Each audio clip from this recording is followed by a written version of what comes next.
Resume that. So let's resume. All right. And I will continue to let people in as they join our waiting room. But thank you to all of those that are here now. Welcome to the ATD Central Florida two-part series with the amazing team from Yukon Learning. We have Ron Price with us, and we also have Brooke Schepker. Brooke, I hope I pronounced your name correctly. And so they will be joining us today to give us some great tips and tricks on how to do better with Articulate 360, which is one of my favorite authoring tools. And the Yukon Learning team does such an amazing job. I've actually paid for training for myself and my team with them, which has been fabulous. So strongly recommended if you are looking to just enhance your skills with Articulate. And we are exploring doing something with them next year that takes a deeper dive. But today, as I said, we're here for this overview of tips and tricks. And I have just a few chapter announcements. And then we are going to kick it over to the Yukon team. So first off, this is little pictures of our new executive leadership team. We've had some transitions, as some of you may have been aware. So we have a new president, Scott Krause, and then Yolanda Larner stepping in for president-elect. I'm so happy we filled that role. And we are actually set up for true success because we've identified Ebony Lawrence as stepping in after Yolanda. So we have our 2023 to 2025 executive leadership team full. Additionally, these are our other chapter members. I encourage you to visit our website, check out what they do, and connect with them on LinkedIn. And then we have a new programs team. John Bucioso is joining us as VP of Programs, and Alicia Ellis, who is joining us today on the webinar, is going to be our new director of webinars. And so shout out to them. They're on the call today. And thank you for being a volunteer. We are always looking for people to help what we do. We are all volunteers. And so everyone who lends a hand, we truly appreciate what you do. We do have some open roles. Something will go out in a newsletter later this month, but feel free to reach out to any of the board leaders and they will tell you more. Again, visit our website. And don't forget, being a power member comes with a lot of perks from ATD. So visit td.org, learn more about becoming a power member. And if you aren't a CPTD, I encourage you, just as a talent development professional, to take your self-assessment and find out how you do within those capability areas of the CPTD, which is free. So whether you are an ETD member or not, that capability assessment is there for you. And if you're interested in becoming CPTD certified, again, reach out to any of us on the ATD board. We're happy to let you know more about that. And finally, for my members who may be on the call, don't forget that you get a free degree membership as part of being part of the ATD Central Florida chapter. And if you haven't already activated that, please take advantage. A lot of great things on that degree platform for you. And again, one of the perks of being a member.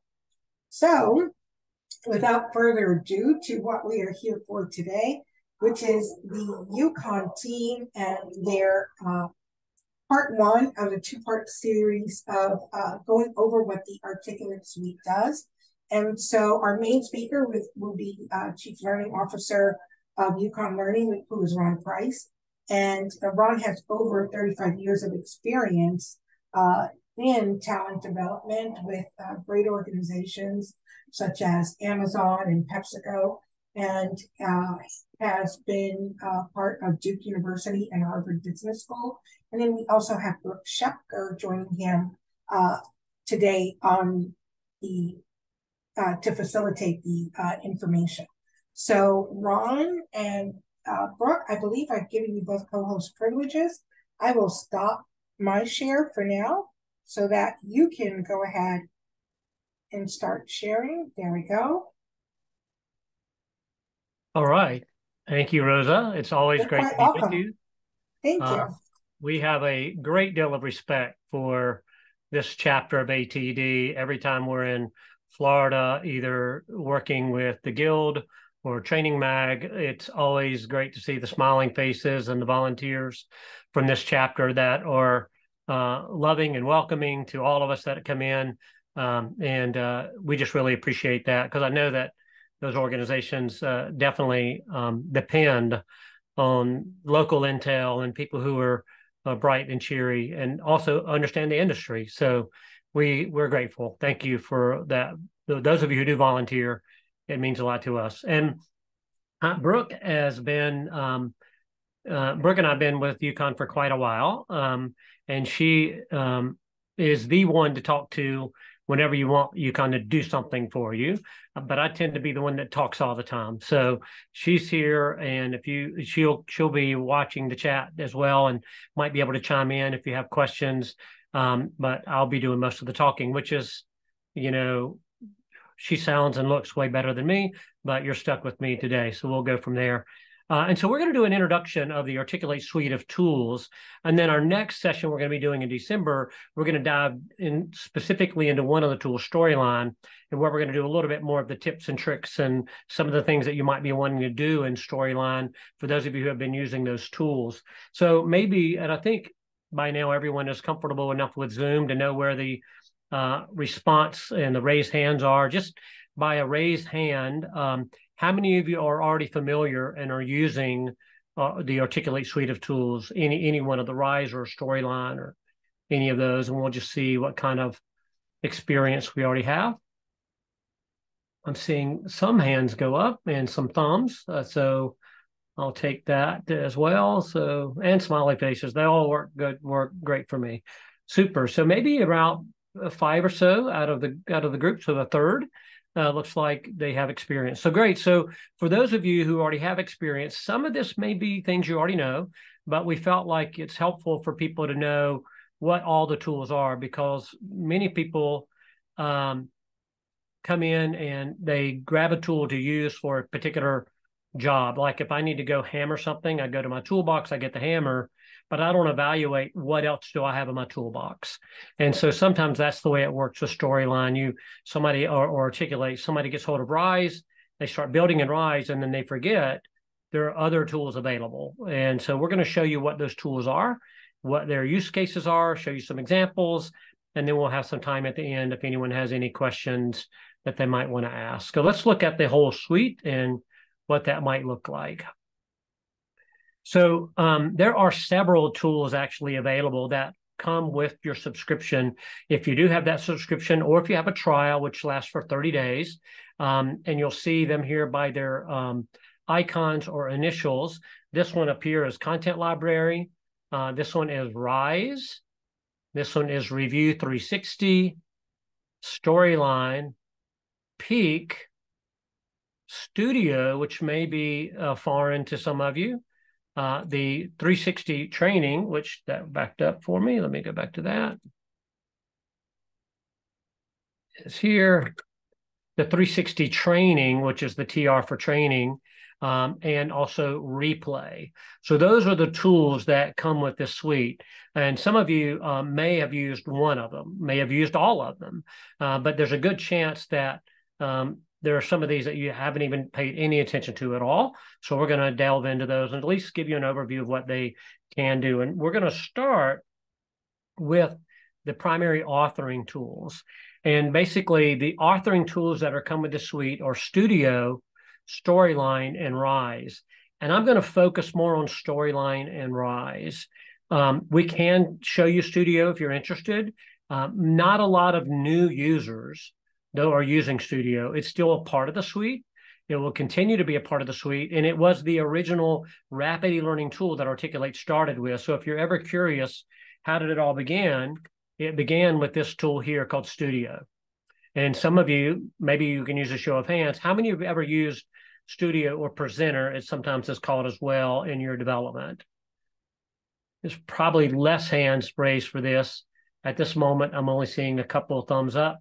Yeah, not a lot of people have, especially if they're new, because if you're coming into it new, you're going to jump into Rise if you want a rapid tool, and you're going to jump into Storyline if you want a more custom tool. But what Studio is a PowerPoint-based authoring.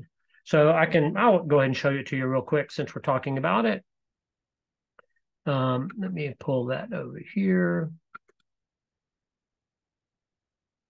So for example, this is and you can tell it's an old one because it's 4x3 platform, but I had to actually dig deep into my external drives to find a Studio project, because we don't really build anything in Studio anymore. We used to build everything in Studio, and this is one that we built, and you can see it's really just PowerPoint. I'm in PowerPoint, and I'm working with this, adding my animations, adding whatever I want to do that you might want to build. And so if you have PowerPoint skills or already a PowerPoint built, inside of PowerPoint, there's an articulate ribbon that allows you to do things like add narration or add a quiz or whatever it is you might want to add to this, and also preview, play, and publish. So you have a lot of the same assets, but all your work is done in PowerPoint. That's the big thing. It was that PowerPoint conversion tool that were so popular back in the day. What does that look like in a final product? I can pull that up as well.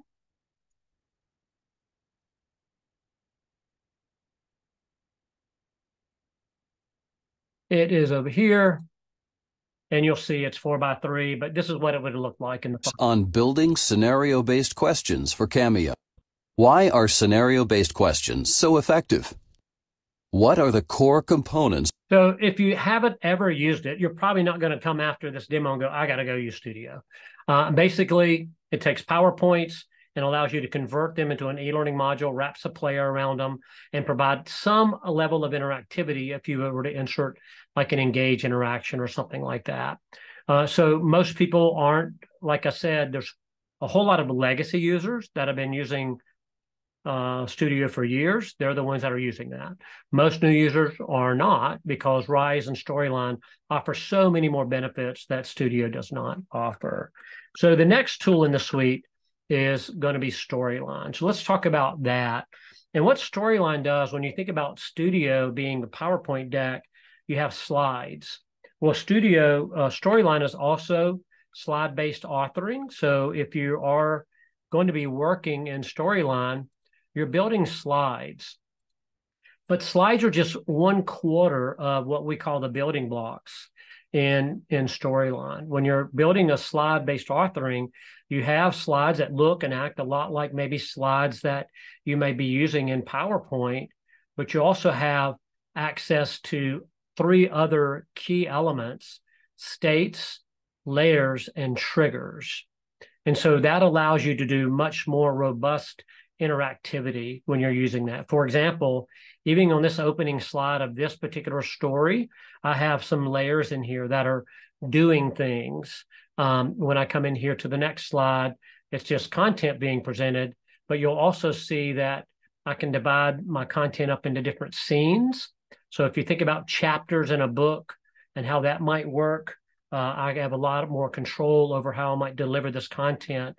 And it doesn't all have to be linear like it is in PowerPoint. In this case, it is, but I could actually have something on this slide that allows me to jump to different ones of these scenes if I so chose to do that. In this particular one here, let me open up these slides. You'll get to this particular slide, for example, is not just presenting content.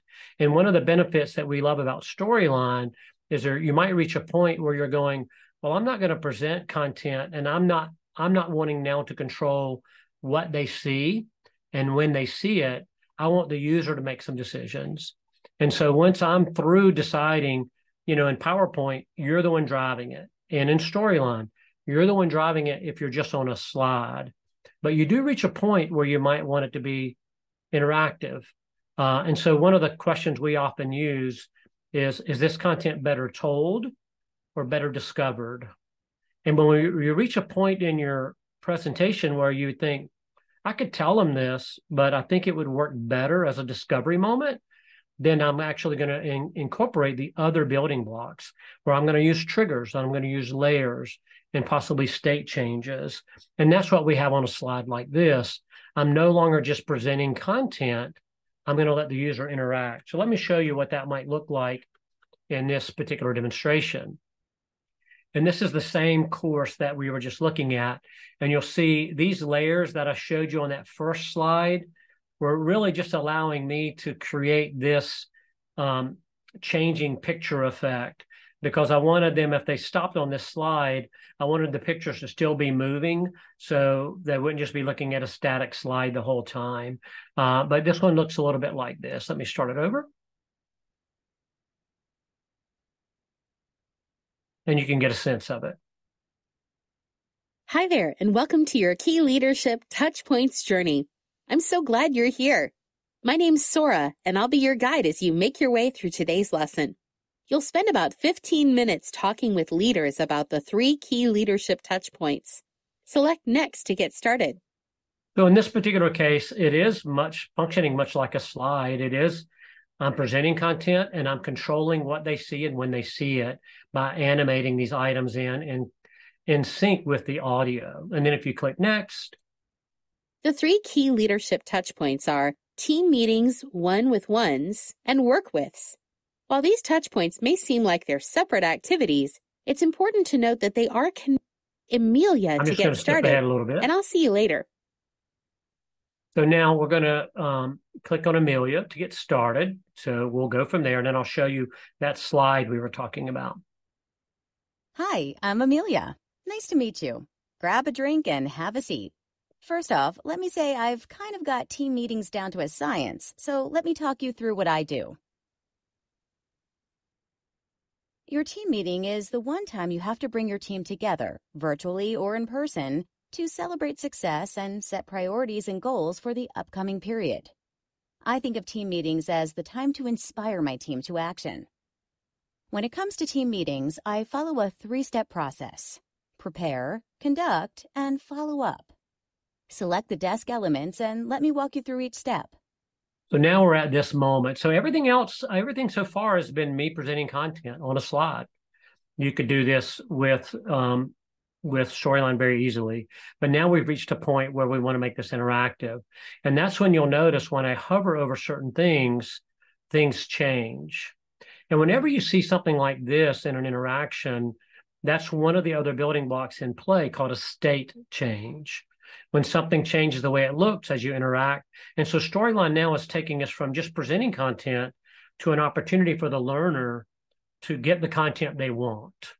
So the next button is grayed out. So it's also content that, as a subject matter expert, we wanted them to get. So they can't skip it. So we're wanting them to do it.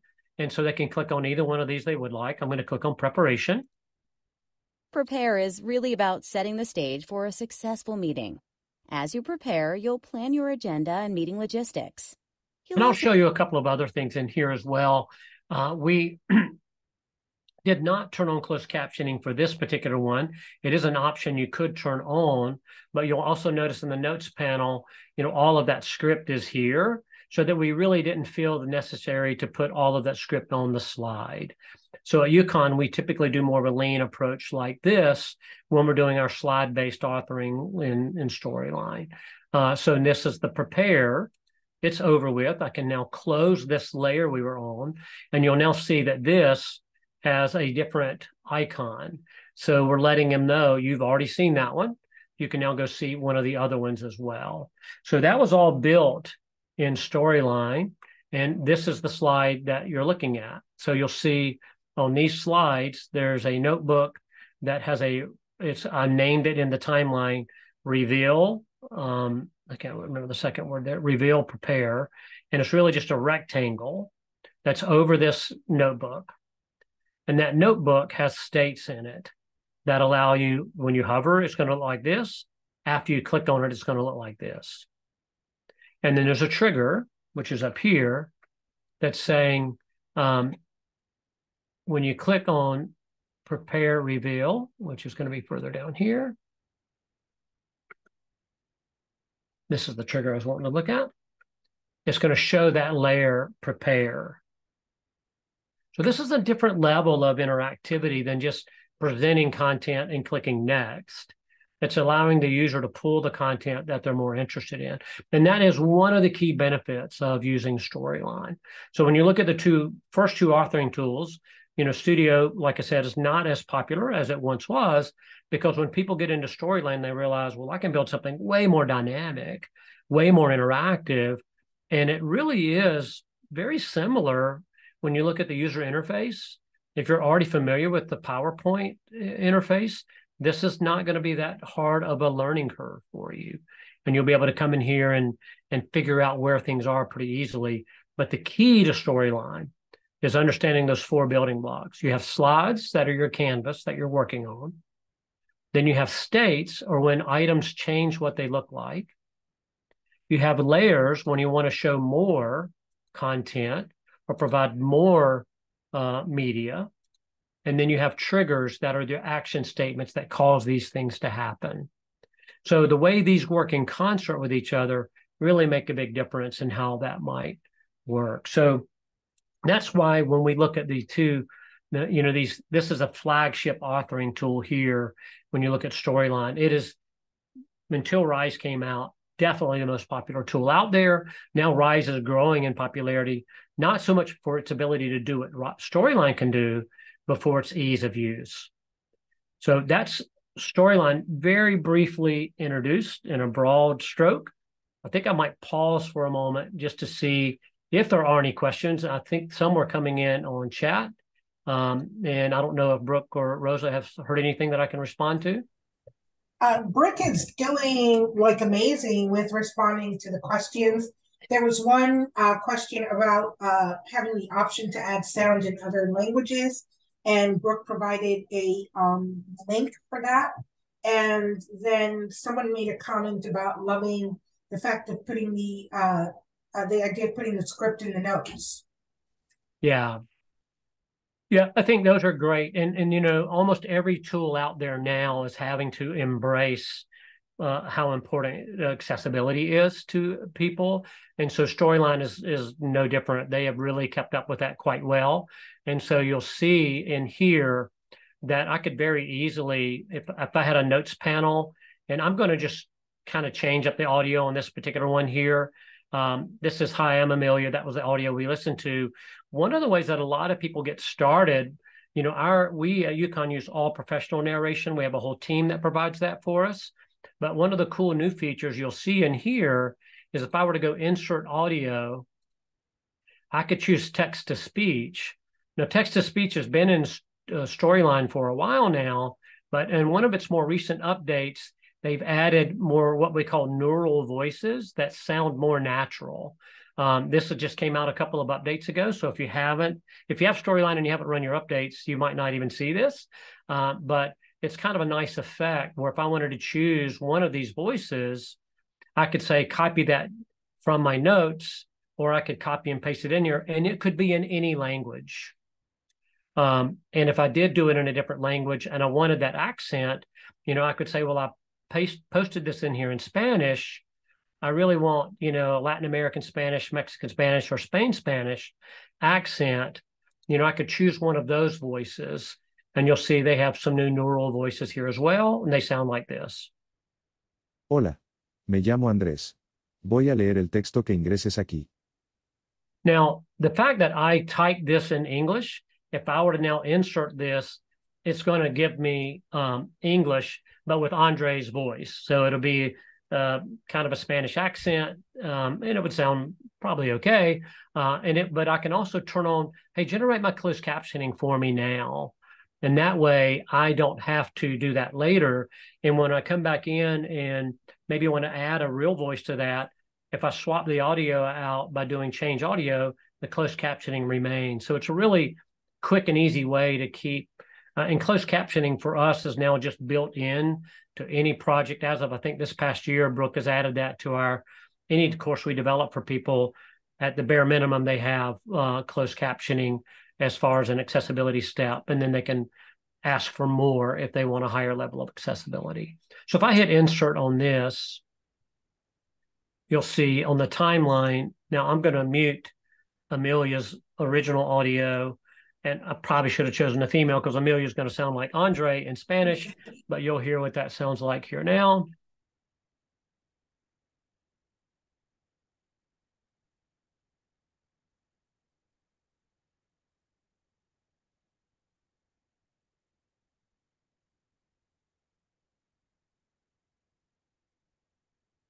It should be coming any second now. Hi, I'm Emilia. Nice to meet you. Grab a drink and have a seat. First off, let me say I've kind of got team meetings down to a science, so let me talk you through what I do. Now, it's not ideal. It's different. It's not as robotic as it used to be. So if any of you have ever played with the text-to-speech before, Articulate has increased that with the neural voices. And sometimes you just have to play with them and see which ones you like. And there are some that I actually, in this new neural piece that I found, are quite nice. And with that, and I didn't show this piece of the puzzle, but if I turn that on now, it also has the Hi, I'm Emilia. well, I've got it turned off. Nice to meet you. On the player, I could easily come in here now and turn on the closed caption button. So one of the other things that you'll notice, everything we're doing on the slide is part of the process, but there are also things on the player that I can control. This was for Frito-Lay Pepsi. This was their frontline leader logo they wanted here. So we're able to put that in the player as well. And now that closed captioning tag will be on there, and the user could easily toggle closed captioning Hi, I'm Emilia. on or off. Nice to meet you. Grab a drink and have a seat. First off, so all of the authoring tools that Articulate has are really embracing accessibility now. Storyline is probably further along than the others, and it does a great job with how you want to do this. So the key thing is in PowerPoint, if you're doing Studio, you have slides. When you move over to Storyline, you have slides, but you also have states, layers, and triggers to be able to build a high level of interactivity. And then you have this robust timeline in here that allow you to do some really neat things. And what I like about these, or for example, on this slide here, there's a lot actually happening on this slide. And if you look at the timeline, you'll see there are several things in here, but you don't see them all, because all you're seeing is the last thing that's on top. But they've added a newer feature that we really love on our team called the timeline visualization feature. So if you do want to build something more complex, turn that on, and it only shows you what's on the timeline at this place and time. So you see, as I move this, it's showing that move across the screen, and then showing me what else is going to be appearing at different times. Now that motion is still showing this core motion behind there, because motion is treated a little bit differently. But if I wasn't doing motion, you wouldn't see Amelia still there. But eventually you're going to see her covered up by that. So it's kind of a nice way of testing how you want your animations to play. And you can do that with a lot of these different ones. So, you know, if with this turned on and I go to a new slide, it alarms me because I'm thinking, wait a minute, I thought I had things on this slide because I've got timeline visualization on. There's actually nothing on here at 0. But when I start moving these things in, you'll see how they can appear. And you can very easily see if you like how your animations are going to play. So we do this quite a bit, and you just have to remember to turn it off when you don't want it on, or it can be kind of confusing. And that is Storyline, the flagship authoring tool. And we'll have time to come back to that one as well, but there are a few other tools I want us to look at. And Rise is the third authoring tool. Rise has risen in popularity recently. And one of the reasons primarily is its ease of use. Here, and a Rise course isn't slide-based authoring. So unlike PowerPoint and Storyline, where you have a canvas and a timeline that you're constrained to, it's, you know, and Adam Schwartz at Articulate, when he was the owner, president, and CEO of Articulate, at the time when he asked his team to build Rise, the mindset was, let's build a tool that builds training that matches the way people are currently using their devices. So it's designed for PC, mobile, tablet, And when you think about mobile, especially, people aren't watching slides. They're scrolling through content and clicking to or selecting to dig deeper or do other things. But it's more of a kind of movement of swiping and scrolling. And so Rise is really designed to be completely responsive on any device, which is a nice effect. But you won't see them driven by an audio track. For example, this is one that one of our teammates, Ray, built recently for a presentation she's doing for the Articulate team on what if you have a course that's not accessible and you need to convert it to accessibility. So she built this as a guide to go with that course. And we do a lot of this. I just presented at a conference recently, and all the resources that I wanted to give away at that, I just added to a Rise course and gave everybody a link to the Rise course. So we use it as supplementary. We also, when we teach virtually, our workshop materials that are normally handed out in person are now presented in a Rise guide. So you'll see how this works. You click, and so it looked like some of you had raised your hand or mentioned that you had used Rise. So how many of you currently on this call are Rise users?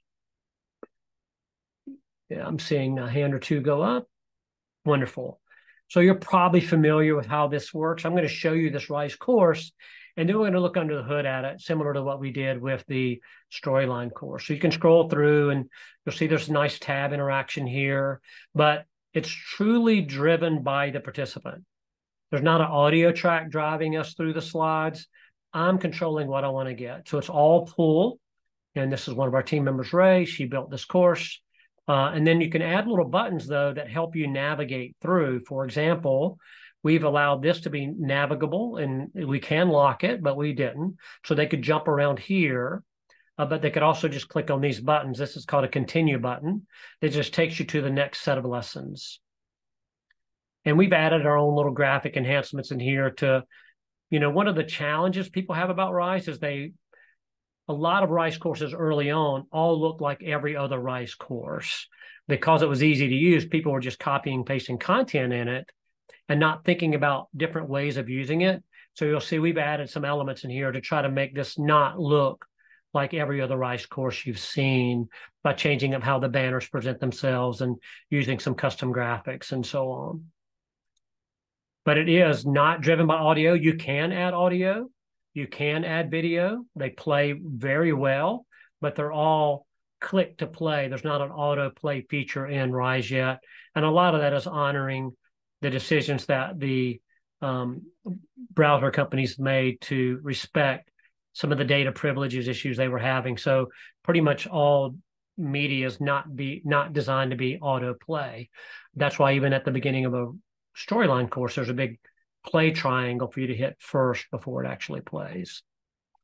But you'll see there's a lot of information in here. So it's great for, when you're presenting content. And there's other little different ways of featuring the notes. This one's going into visual design, and you'll see how that plays. Now, what does that look like in Rise? Well, Rise is also cloud-based. So Storyline you download and you work from your computer. Rise is cloud-based. So to get to it, you can always get to these from your, if you have the app tray here, Rise is down here for me to launch, where these are ones you open. So they live, I'm sorry, I have a few extra storylines because of some things going on here, but most of you would have just the regular Storyline Studio, Replay, and Peak. And then you have your other ones down here. Rise is the one you would launch. What's beneficial about that is you can work on it from anywhere. You can work on it from a Mac, which has been a big request for a lot of people. Storyline is not going to be Mac compatible, but Rise can be because it's cloud-based. The other thing that makes this great is not only because of the way it's designed, does it allow you to be completely responsive. It allows you to collaborate more fully. So, for example, I'm working on a course that I did not author.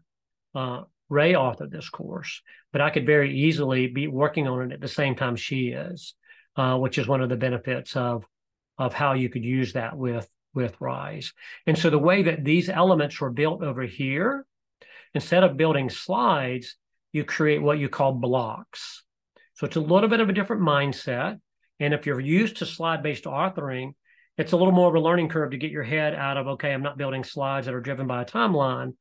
I'm building blocks. If you've never been into that field, then it's a little bit easier, actually, because you're not having to unlearn old habits. You can easily come in here.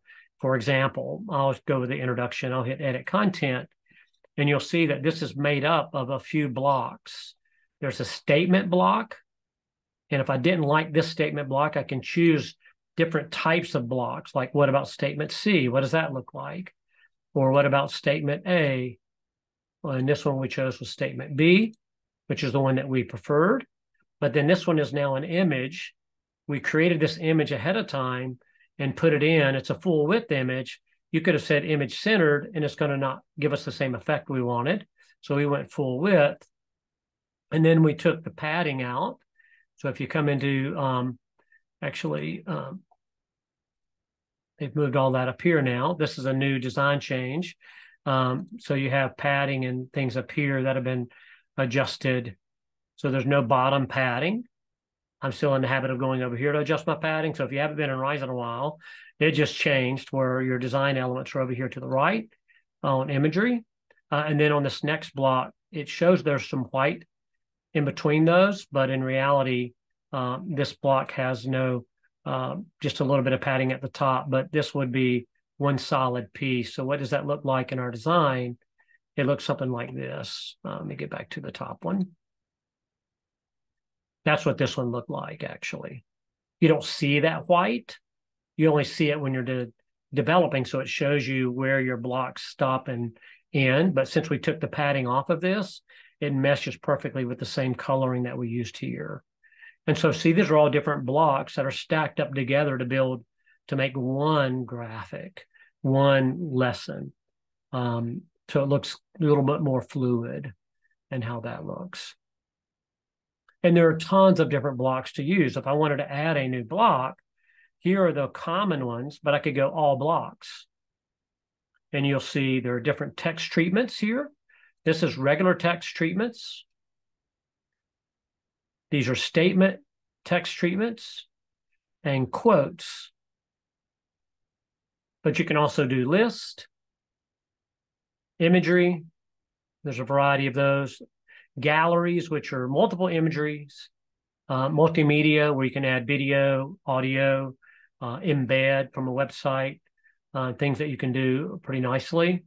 And then interactive, which, in Storyline, when you want to build an interaction, you have to have a little bit of skill set. You have to know how to use triggers and states and layers. Well, if you wanted to build an accordion interaction, you just choose accordion. And how does it play? Well, they click and it expands. They click and it expands. They can collapse. You actually have to have a pretty good skill set to build this in Storyline. But in Rise, you just have to choose that as your block. Now, the difference is if you wanted something that's not offered, how do you do that? Well, one of the cool interactive blocks is there's a Storyline block. So sometimes you might build something that's very unique that you couldn't do in Rise. You build it in Storyline and then import that as a block in here. So you can have the best of both worlds as well. So there's a lot of cool features in here. And then if you build something in here that you really do like and you realize, I like this pattern, it's something that I'm going to use again and I want to speed up my development for future uses. Well, one of your options is block templates, where you can come in and you'll see some of our team have built in here, where we're going to be saying, okay, there's a whole list of things we might be using, and we want to replicate that in another Rise course and not have to build each element separately. I can come in here and say, I'm going to add, there's one that Brooke built. I'll just say, add this block. And now this is built in here, and all I have to do is come in and change the content.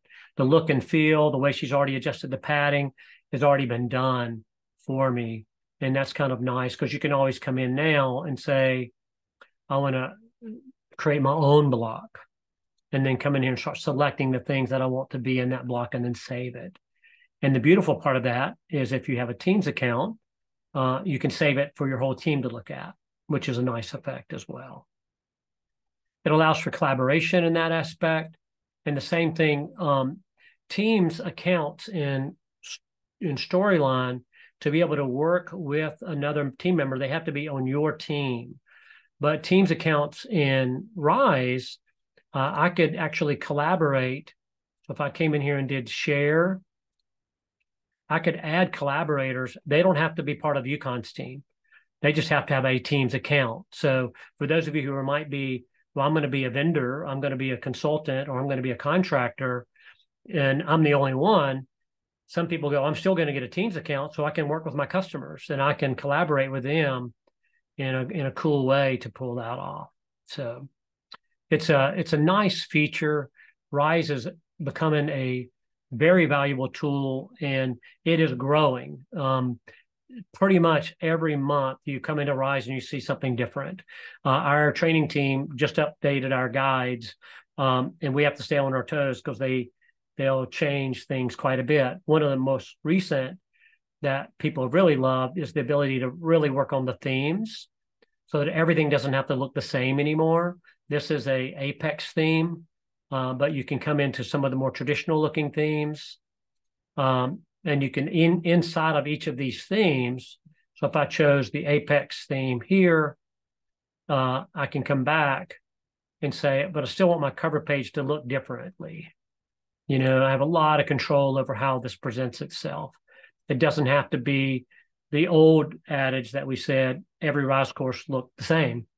Now your Rise courses can really start taking on a personality of their own, which has been the benefits. And Brooke on our team builds probably in Rise more than just about anybody else. So she can, I think she's been answering some questions. She's got a great handle on all the different things you can do that are really nice. So I'll stop for a moment to see if there are any questions I need to address about Rise or Storyline or Studio. Feel free to unmute yourself if you've got a question, or raise your hand or put it in the chat.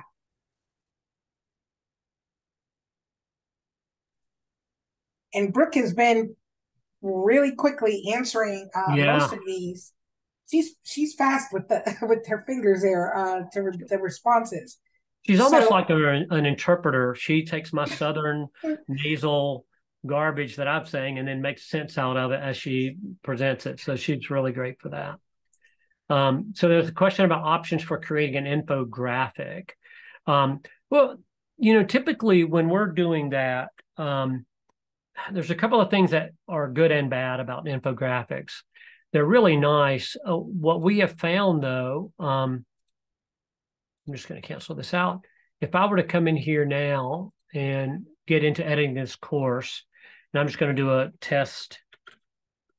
If you're doing this in Rise, you might be talking about Storyline. And Storyline, you have a lot more capabilities as well. But one of the things we found, if you go to jump in and do an interaction, we've had a lot of infographics, but we find that labeled graphics work well, where you have an image and then you put things on top of it they can click on or select, and then you can fill that up with different content. And the reason why is infographics aren't accessible. So when you have an image of something with a lot of things pointing to it, there's really no way of adding adequate alt text to an infographic to make that work, where this would be accessible. So if you're really trying to balance that line of, I want this to be accessible for all of my learners, but still be something that's cool, the graphic in the background can be anything, and then you can cover it up with these. In Storyline, these would be called markers. And if you want to add another one, just click somewhere and it adds another, or at least it used to. Let me see what I'm doing wrong here. Not sure why that's not working there. Let me hit in edit mode. Yeah, I got to be in edit mode. That's why. I was in view mode. So in edit mode, I can just click and put markers wherever I want to put them, fill in the content on those markers. And this is for an interactive infographic in Rise. I would say I would recommend a labeled graphic. If I were building it in Storyline, I have a lot more options to build, but it would be using slide states, layers, and triggers by building that out, or markers to pull that off. So hopefully that answered that question. So in our last few minutes, we have the rest of these tools. And I just want to highlight them: peek, replay, review, content library, and training. So we'll hit those real quick. In any of the authoring tools, you have access to, under Insert, Content Library Options. And so Content Library becomes a great feature that's added to your subscription. There are characters you can use, which these characters in this course were all from Content Library that we built for Pepsi, but there are also the different types of characters, illustrated. Some of these on the top row are brand new, and Articulate's trying to get more inclusivity in here now by doing some gender neutral characters, by doing some people with different sizes and shapes and ethnicities. So you'll start seeing a lot more variety. These were just added maybe 2 weeks ago, I think. So you'll see these top row here are brand new, but then there are also photographic, the modern, which are the ones we use quite a bit. And then the classic ones are the ones people have seen, in the older courses, more cartoonish. They work great, but most people are probably choosing modern or photographic for their uses. But you also have not just characters, they've given you access to millions of resources. So if I were to, we are in Florida, I could type in Florida, and I have tons of pictures that are Florida related, or I could use illustrations or icons and be able to, supplement, and even videos that are like B-roll type videos I could pop into my course. So Content Library is a great add-on, and you have access to all of these options. And I see the comment about the mobile diversity and neuron diversity. They definitely have some, like in wheelchairs and things like that, but I know that our friend that leads that division at Articulate, I've met with him recently, and he shared some samples they're working on. So they're definitely addressing a lot of those type of concerns. But I would say reach out to Articulate and submit a feature request to say, I would love to see this. And the more of those they realize there's a large audience looking for this, then they start looking at applying resources toward it. So Content Library is available in Studio, so it's also in your PowerPoint, and it's also available when you're doing imagery. The images are available in Rise, and then the characters are available if you're doing a Rise scenario, but all of them are available in Storyline. So that's Content Library. I do want to show you also in any of these options. Let me go ahead and jump into review. And when you go to publish a course in any of the features too, you have the option to publish it for what we call Review 360. And one of the great benefits of that is you can allow other people to see it and make comments on it before it goes live. A new feature that came out last week is you can also check this button and it'll upload the source file. So maybe you're showing it in review and you want somebody to not only review it, but have access to download the story. They can now download the story. That's just been added to review. I published one earlier this morning for Brooke to take a look at. And that's the one we've been looking at. And you'll see she went ahead and gave some feedback in here. And what's great about it is when someone makes a comment, it contextually shows them what they were looking at when they made that comment. And so then you can come in here and respond to that comment.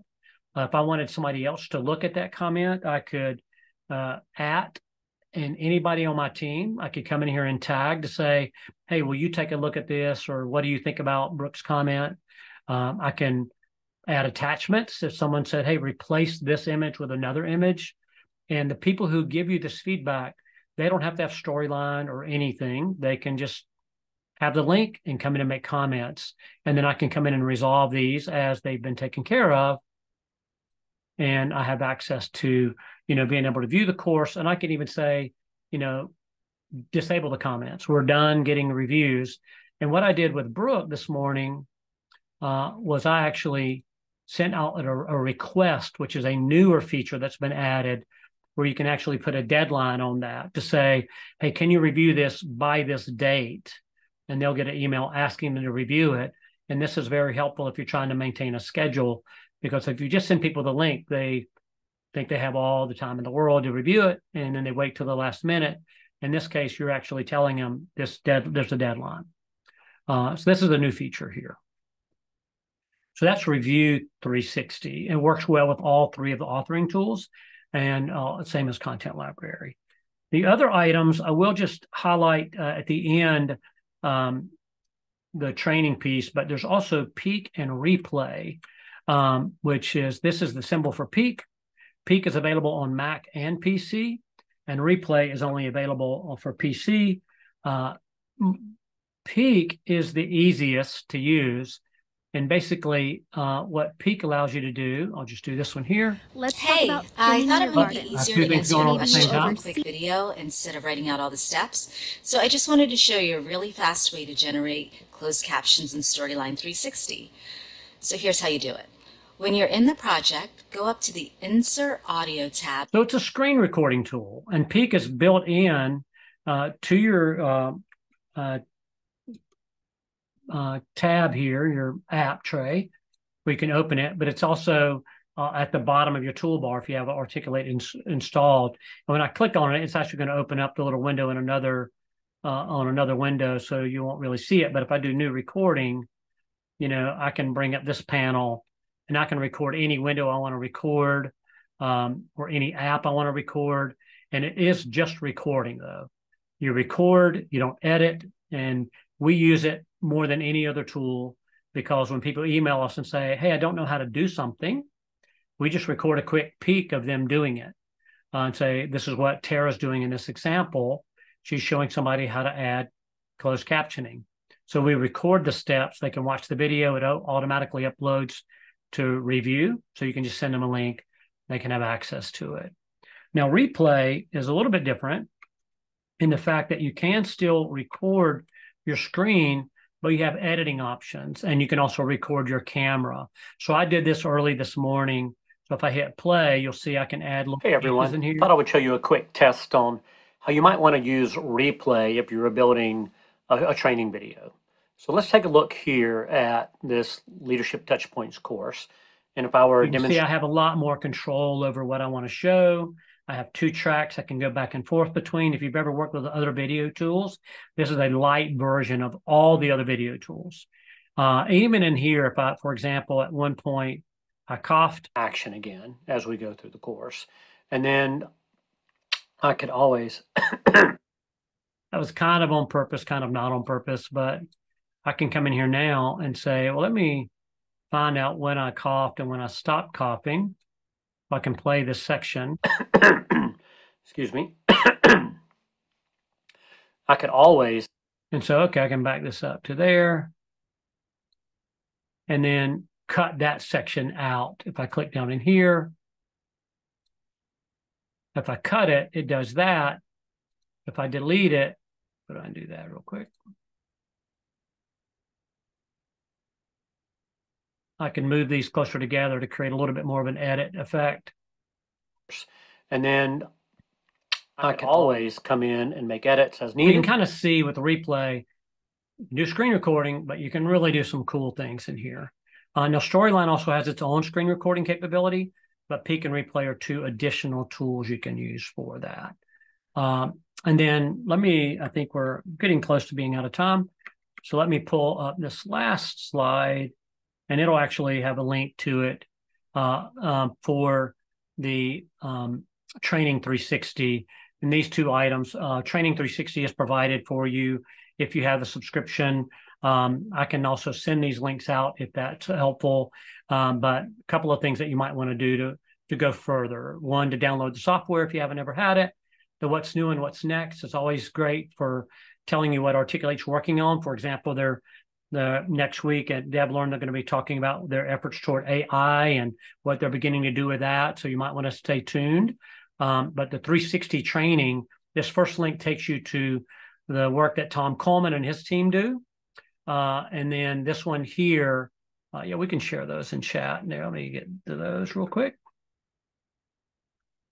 The other one is the training that we offer at and it's in the Articulate site as well. So those are the ones for the training. They're in there. And you'll be able to see those as well. But I'll pull that back up. That's a fast overview. These blogs, the Articulate Rapid eLearning blog is Tom Coleman.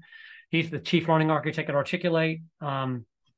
Most people attribute everything they know about Articulate to him. So he's definitely one you want to follow if you're not following him. This is our blog. From when people ask questions in training, we might not have time to answer them in the training, so we kind of catalog those, and then we write blogs about somebody asked this. Let's take that to a deeper level. You can always reach out to me at Price at Yukon Learning. Brooke would give the info one. If I told you how to spell her last name, you wouldn't send it to the right person. But you could do Brooke at Yukon Learning as well if you want to. But info, she gets that and then sends it to me if I need to respond to it. But I know we almost out of time, so I'll leave a little bit of space if there are any questions or if Rosa has any comments to make, and I'll go on mute for a second. My only 2 words are thank you. This was amazing, Ron. I have so many takeaways, and I've been using Articulate since like 2012, when the first storyline version, sometime after that one came out.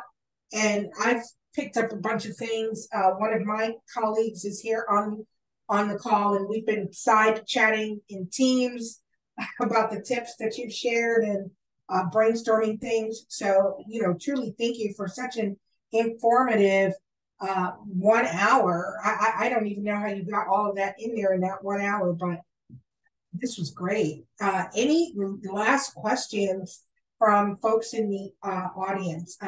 Brooke had to step away, but anything, we'll send all the contact info for Brooke, for Ron, for the Yukon team, as well as all these links that Ron has in the follow-up email that we sent to you all. And so look for that email sometime this week after we are able to get the video recording scrubbed up so that we can send that to you. Yes, Vicky, I can't wait for December either. Yes, thank you. All right, so if you all have no other questions, I would like to just leave you with wanting to share that we have more events coming up, and those events are going to be on our website so pretty soon. So there's Ron's event coming up December 6th. If you signed up for this one, then you're already registered for the other one. But tell a friend and share so we can get more people onto how awesome Articulate is and using that great tool. So, again, definitely go to the website, see what else we've got. Thank you to all the volunteers who may have been on this call. I appreciate you. And thank you to all of our members. We love you, and we wouldn't be here if it wasn't for you. Thank you for the support of the chapter. Ron, thank you for being such an amazing partner to our chapter and just a great friend all around. I won't see you at DevLearn, but I will see you at EllisCon. Look forward to that and any other conferences where we bump into each other. I'm looking forward to it. And by the way, if people do email me between now and December, if you have a specific question about Storyline, I can try to weave that into what we're planning on doing. So that might be helpful. That way we'll make sure we're meeting a need instead of me thinking what you might need. So just let me know. Sounds great. Thank you. Take care, everyone. Bye. Thank you.